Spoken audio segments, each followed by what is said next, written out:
মুন্সিগঞ্জের শ্রীনগরে ঢাকা মাও এক্সপ্রেসওয়েতে বাস ট্রাক সংঘর্ষে নিহত 4, গুরুতর আহত অন্তত 16। মেলেনি হতাহতদের পরিচয়। বাংলাদেশ থেকে স্থলবন্দর দিয়ে 9 ধরনের পণ্য আমদানিতে ভারতের নিষেধাজ্ঞা, বাংলাদেশি রপ্তানিকারকদের ক্ষতির শঙ্কা।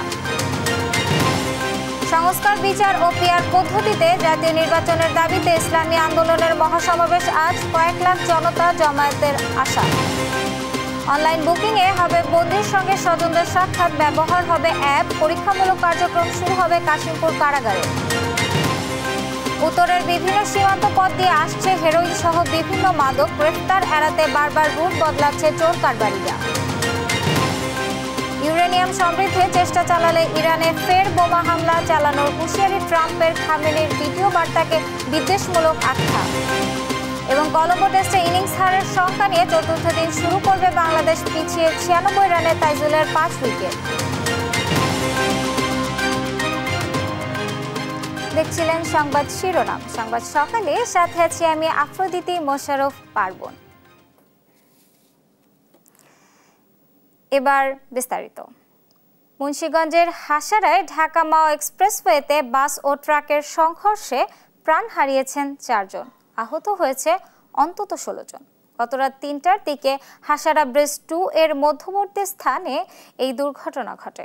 পুলিশ ও ফায়ার সার্ভিস জানায়, যশোর থেকে ঢাকাগামী হামদান পরিবহনের একটি কোচ চলন্ত ট্রাকের পেছনে ধাক্কা দিলে উভয় যান নিয়ন্ত্রণ হারিয়ে রেলিংয়ে আছড়ে পড়ে। ঘটনাস্থলেই মারা যান 2 জন। খবর পেয়ে শ্রীনগর ফায়ার সার্ভিস কর্মীরা দ্রুত পৌঁছে আহতদের উদ্ধার করে হাসপাতালে পাঠান। সেখানে মারা যান আরও 2 জন। ফায়ার সার্ভিস জানিয়েছে, আহতদের মধ্যে কয়েকজনের অবস্থা আশঙ্কাজনক। হতাহতের পরিচয় শনাক্ত কাজ করছে স্থানীয় প্রশাসন। এই ঘটনায় কিছু সময় যান চলাচল বিঘ্ন হলেও পরে তা স্বাভাবিক হয়। ঢাকা মাওয়া এক্সপ্রেসওয়ের সিংপাড়া নোয়াপাড়া আন্ডারপাসের সামনে এক্সপ্রেসওয়েতে চলমান একটি বাসের পিছনে চলমান একটি বাস ধাক্কা মারে। ফলে ঘটনাস্থলেই 2 জন মারা যায়, হাসপাতালে 2 জন মারা যায়, বেশ কয়েকজন আহত হয়। আহতদেরকে উদ্ধার করে শ্রীনগর ফায়ার স্টেশন উন্নত চিকিৎসার জন্য ঢাকায় প্রেরণ করেছে।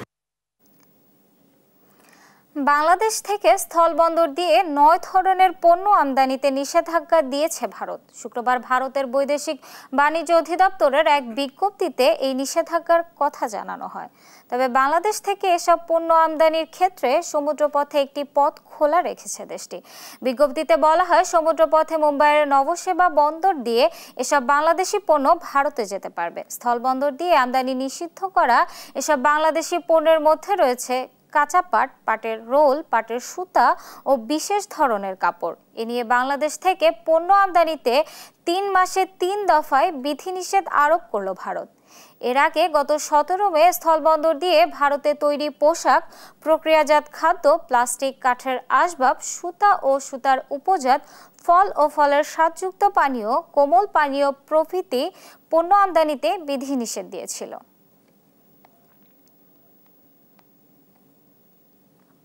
চীনে বিএনপির 5 দিনের রাজনৈতিক সফর সফল হয়েছে বলে জানিয়েছেন বিএনপি মহাসচিব মির্জা ফখরুল ইসলাম আলমগীর।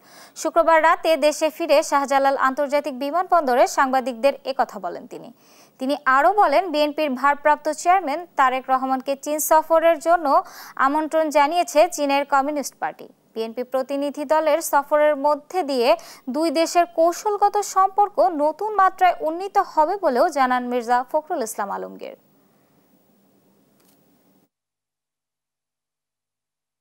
পাঁচ দিনের একটা সফরে আমাদের এই সফরটা মূলত ছিল রাজনৈতিক। আমরা চীনের যে কমিউনিস্ট পার্টি আছে সিপিসি, তাদের আমন্ত্রণে আমরা গিয়েছিলাম। আমাদের এই সফরটি অত্যন্ত সফল হয়েছে। পার্টি টু পার্টির একটা 2 বছরের রাজনৈতিক ডায়ালগের জন্য, পলিটিক্যাল ডায়ালগের জন্য একটা এমইউ করার আলোচনা হয়েছে। প্রধান উপদেষ্টা ও প্রধান নির্বাচন কমিশনারের বৈঠকের বিষয়গুলো জনগণের সামনে স্পষ্ট করার দাবি জানিয়েছেন বিএনপির স্থায়ী কমিটির সদস্য সালাউদ্দিন আহমেদ। এ সময় দেশের বর্তমান প্রেক্ষাপটে স্থানীয় সরকার নির্বাচন আয়োজনের কোনো সুযোগ নেই বলে মন্তব্য করেন তিনি। নিয়াজ মোর্শেদের রিপোর্ট। সরকার তার নিরপেক্ষতা বজায়। শুক্রবার বিকেলে গুলশানে নিজ বাসায় সমসাময়িক বিষয় নিয়ে সাংবাদিকদের সঙ্গে মতবিনিময় করেন বিএনপির স্থায়ী কমিটির সদস্য সালাউদ্দিন আহমেদ। যেটা সিদ্ধান্ত হয়েছে, এ সময় তিনি প্রধান উপদেষ্টার সঙ্গে নির্বাচন কমিশনারের বৈঠকের বিষয়বস্তু জাতির সামনে তুলে ধরার দাবি জানান। সবাই এখন আমরা ধারণা করে নিচ্ছি মাননীয় প্রধান উপদেষ্টা হয়তো তার মেসেজটি প্রধান নির্বাচন কমিশনারকে জানিয়েছেন ফেব্রুয়ারি 2026-এর প্রথমার্ধে রমজান শুরু হওয়ার আগের সপ্তাহে নির্বাচন অনুষ্ঠানের জন্য প্রস্তুতি গ্রহণের বিষয়ে। এটা আমাদের ধারণা, আমরা জানি না সত্যি সত্যি এটা উনি কমিউনিকেট করেছেন কিনা, এই পরামর্শ দিয়েছেন কিনা বা ইনস্ট্রাকশন দিয়েছেন কিনা। যদি উভয় পক্ষ থেকে বিষয়টি পরিষ্কার করা হয় জাতির সামনে, তাহলে আমরা আশ্বস্ত হব। আর নির্বাচন সংক্রান্ত সমস্ত প্রস্তুতি সেপ্টেম্বরের মধ্যে শেষ করা সম্ভব বলেও মন্তব্য করেন তিনি। বলেন, জামাত স্থানীয় নির্বাচন আগে চাইলেও বেশিরভাগ দলই জাতীয় নির্বাচন আগে চায়। জাতীয় সংসদ নির্বাচন অনুষ্ঠানের জন্য মোটামুটি সব দলই একমত।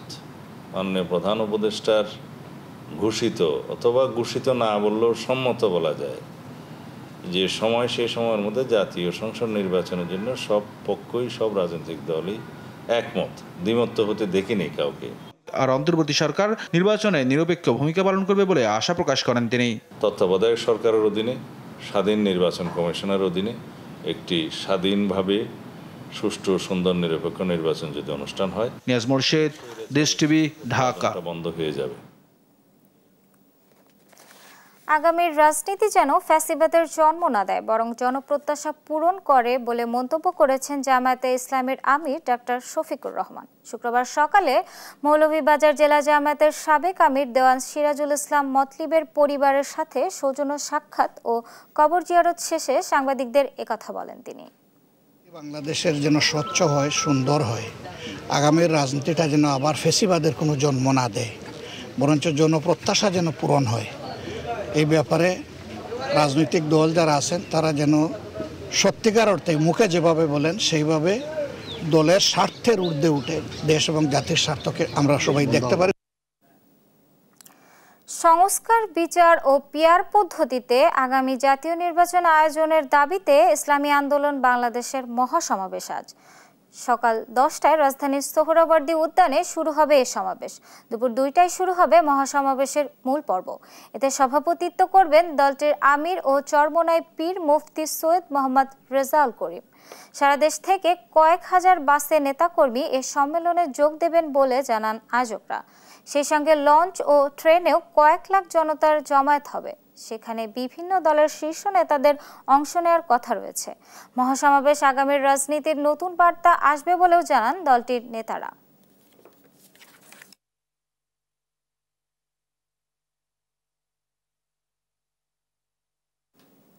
এবার অনলাইন বুকিং এর মাধ্যমে চালু হচ্ছে বন্দীদের সঙ্গে স্বজনদের সাক্ষাতের ব্যবস্থা।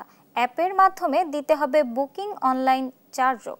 যে কোনো ধরনের ঘুষ, লেনদেন, অনৈতিকতা ও স্বজনদের ভোগান্তি এড়াতে এ উদ্যোগ বলে জানিয়েছেন কারা মহাপরিদর্শক ব্রিগেডিয়ার জেনারেল সৈয়দ মোহাম্মদ মোতাহের হোসেন। কাশিমপুর 1 কারাগারে দ্রুতই পরীক্ষামূলক কার্যক্রম শুরুর কথাও জানান তিনি। সাবরিনা মজুমদারের রিপোর্টে বিস্তারিত। এই অপেক্ষা স্বজনদের সাথে এক নজর সাক্ষাতের, কিন্তু এই সাক্ষাতের পেছনের গল্পটাও বেশ ভোগান্তির। ঘন্টার পর ঘন্টা অপেক্ষার পরও বন্দীদের দেখা পান না স্বজনরা। তার উপর আবার কবে দেখা হবে তা নিয়েও আছে অনিশ্চয়তা। এই চিত্র যেন কারাগারে বন্দীদের সাথে দেখা করতে আসা প্রতিটি স্বজনের। একবার ভাবুন তো, এমন ভোগান্তি নিমিষেই শেষ। বাসায় বসেই অনলাইনে দেখা যাবে কবে দেখা করতে পারবে কারাগারে বন্দীদের সাথে স্বজনরা। না, এটি কোনো স্বপ্ন নয়, কিংবা নয় রূপকথার গল্প। এমনটাই হতে যাচ্ছে বাস্তব। সম্প্রতি এমন সেবা চালুর উদ্যোগ নিয়েছে কারা অধিদপ্তর। দেশ টিভিকে দেয়া একান্ত সাক্ষাৎকারে বিষয়টি তুলে ধরেন কারা মহাপরিদর্শক ব্রিগেডিয়ার জেনারেল সৈয়দ মোহাম্মদ মোতাহের হোসেন। শুধু কি তাই, ডিসপ্লে বোর্ডের মাধ্যমে বন্দীরাও জানতে পারবেন কখন তার স্বজন আসবে দেখা করতে। একটা অ্যাপের মাধ্যমে অথবা ওয়েবসাইটের মাধ্যমে তারা তাদের স্লটটা বুক করতে পারবে, সুনির্দিষ্ট টাইম এবং বুথ তারা স্লটটা বুক করতে পারবে এবং এটা তারা একটা সুনির্দিষ্ট ইউজার আইডির মাধ্যমে বন্দীদের ইউজার আইডি ব্যবহার করে এবং যারা অথরাইজ তারাই করতে পারবে। বন্দীরাও কিন্তু প্রি ইনফরমেশন পাবেন, ওনার সাক্ষাৎকারটা সেট হলে আগের দিন আমরা জানিয়ে দিব, আমাদের অ্যাপই জানিয়ে দিবে এবং ওইখানে একটা ডিসপ্লে বোর্ডের মাধ্যমে বন্দীরা জানবেন যে আগামীকাল কোথায় এবং কখন তার সাক্ষাৎকার আসবে।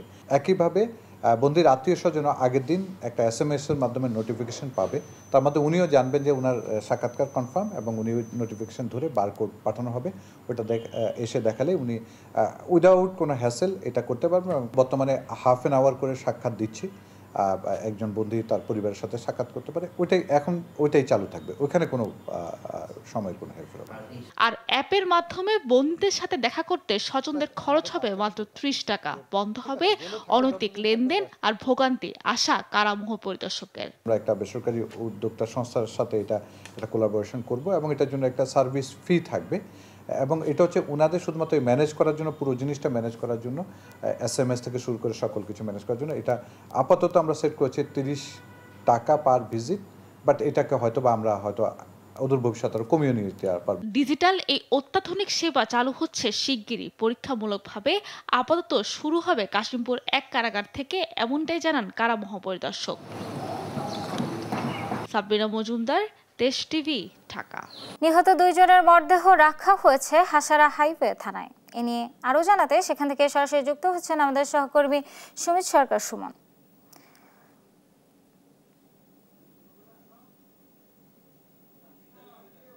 সুমন, কিভাবে ঘটলো দুর্ঘটনা? নিহতদের পরিচয় জানা গেছে কিনা, বিস্তারিত জানাবেন। ঢাকা মাওয়া এক্সপ্রেসওয়ের কিন্তু ভোর রাত ঠিক 3:30টার দিকে কিন্তু ঢাকা মাওয়া মহাসড়কের সিংপাড়া এলাকায় কিন্তু একটি দ্রুতগামী বাস আসলে একটি ট্রাককে পেছন থেকে ধাক্কা দিলে সেখানে কিন্তু আসলে একটি দুর্ঘটনা ঘটে। সেখানে কিন্তু আসলে ঘটনাস্থলে 2 জন নিহত হয় এবং এখানে কিন্তু তাদের উদ্ধার করে ফায়ার সার্ভিস এবং হাইওয়ে পুলিশ তারা উদ্ধার করে ঢাকায় পাঠালে সেখানে কিন্তু আসলে আরও 2 জনের মৃত্যু হয়েছে বলে আমাদের নিশ্চিত করেছেন এখানকার হাইওয়ে থানার ওসি। তো তিনি যেটি জানিয়েছেন যে তারা কিন্তু আসলে ঢাকায় আজ যেই বাংলাদেশ জাতীয়তাবাদী জামাত ইসলামের যে সমাবেশ রয়েছে সেই সমাবেশে কিন্তু আসলে তারা যোগ দেওয়ার জন্য কিন্তু যশোর থেকে তারা কিন্তু বাসে করে আসলে রওনা দিয়েছিলেন। প্রতিমধ্যে আসলে মুন্সিগঞ্জের শ্রীনগরের হাসারা এলাকা কিন্তু এই দুর্ঘটনায় কিন্তু 4 জনের মৃত্যু হয়েছে বলে আমরা এখানে জেনেছি। 4 জনের মধ্যে 3 জন সমাবেশে যাচ্ছিলেন এবং একজন কিন্তু আসলে ট্রাকের হেল্পার বলে আমরা এখানে জেনেছি। তো এখানে কিন্তু প্রায় এর আগের দিনও কিন্তু আসলে একজন নিহত হয়েছেন। এই সড়কে কিন্তু প্রায় দুর্ঘটনা ঘটছে বলে আমরা এখানে জেনেছি। তো এখানে কিন্তু আসলে ঢাকা মহাসড়কে প্রায় দুর্ঘটনা ঘটছে। তো এই ছাড়াও এই সড়ক দুর্ঘটনা কিন্তু প্রায় 16 জনের মতো আহত হয়েছেন। তারা কিন্তু ঢাকা মেডিকেল কলেজ সহ বিভিন্ন হাসপাতালে চিকিৎসা নিচ্ছেন বলে আমাদের এখানকার কর্তৃপক্ষ জানিয়েছেন। তো এই ছিল আমার কাছে হাসারা হাইওয়ে থানা থেকে সবশেষ খবর। ধন্যবাদ সুমিত আপনাকে। দর্শক, হাসারা থানা থেকে দুর্ঘটনার সর্বশেষ তথ্য জানাচ্ছিলেন আমাদের সহকর্মী সুমিত। শরীয়তপুরে মাছ, মাংস ও মশলার দাম কিছুটা বাড়তি হলেও কমতে শুরু করেছে বেশিরভাগ শাকসবজির দাম। এ নিয়ে বিস্তারিত জানাতে সরাসরি যুক্ত হচ্ছেন আমাদের সহকর্মী সাইফুল ইসলাম আকাশ। মূল্য নিয়ে কি বলছেন ক্রেতা বিক্রেতারা, বিস্তারিত জানাবেন। পার্বণ, বৈরী আবহাওয়া থাকার কারণে কিন্তু আমরা দেখেছি নদ নদীতে মাছ ধরতে পারেনি জেলেরা। এ কারণে কিন্তু আমরা দেখেছি মাছ বাজারে মাছের দাম 100 থেকে 150 টাকা কেজি দরে বেড়েছে।